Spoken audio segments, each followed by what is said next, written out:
तत्कालीन शिक्षण राज्यमंत्री बच्चूभाऊ कडू यांच्याकडे तक्रार केली ती लेखी, आणि ती लेखी तक्रार बच्चूभाऊपर्यंत कसं पोचले की आपल्या प्रहार शहर अध्यक्ष जो प्रहारचा आहे अजित कुलकर्णी त्यांच्यामार्फत ते बच्चू कडूपर्यंत पोचले.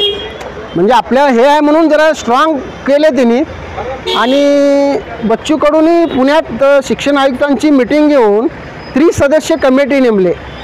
VK खांडके हा सदस्य कमिटीचा अध्यक्ष होता. आणि तक्रारदारांनी सांगितलं होतं की सोलापुरातील एकाही अधिकाऱ्याला कमिटीमध्ये घेऊ नका. म्हणून आयुक्तांनी काय केले, आयुक्तांनी शिक्षण अधिकारी लातूर व शिक्षण अधिकारी उस्मानाबाद या 3 जणांची कमिटी नेमले. आणि त्या कमिटीने सोलापुरातील KEL शाळेमध्ये ज्या तक्रारीनुसार पूर्ण चौकशी केली. चौकशी अंती 1082 पानाचा अहवाल शिक्षण संचालक माध्यमिक यांच्याकडे 29 जानेवारी 2021ला सादर केले. मग जसं सादर झालं त्याच्यावर एकही कारवाई नाही झाली. या दरम्यान काय केले, या गाजरेने त्या 58 शाळेच्या तक्रारीमध्ये जे इन्व्हॉल्ड आहेत ह्या सगळ्यांना एकत्रित करून अमाप पैसा जमा करून मूळ तक्रारदारला, जो मूळ तक्रारदार बच्चूभाऊ कडूकडे तक्रार केली ती, त्या मूळ तक्रारदाराला एखादी नवीन गाडी देऊन त्याला कुठल्या तरी शाळेत शिक्षक म्हणून घेतले. आणि प्रहार संघटनेच्याला बी काहीतरी गाडी दिली आणि बच्चूभाऊंच्या PAला बी काहीतरी मॅनेज करून ते प्रकरण तिथंच थांबवले.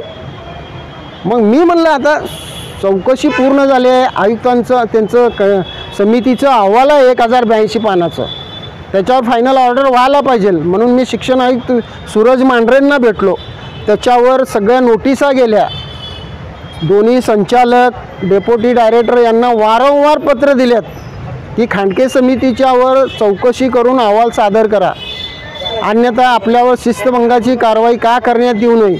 एवढं पत्रव्यवहार होऊन सुद्धा त्याच्यावर अद्यापपर्यंत कारवाई नाही. शिक्षण खात्यामध्ये शिक्षण ज्या पद्धतीनं भ्रष्टाचार चालू आहे, तो भ्रष्टाचार जवळपास 19 वर्षापासून सिद्धराम बंडगर त्याचा पाठपुरावा करतात आणि त्यांच्याकडं बरेच काही पुरावे आहेत.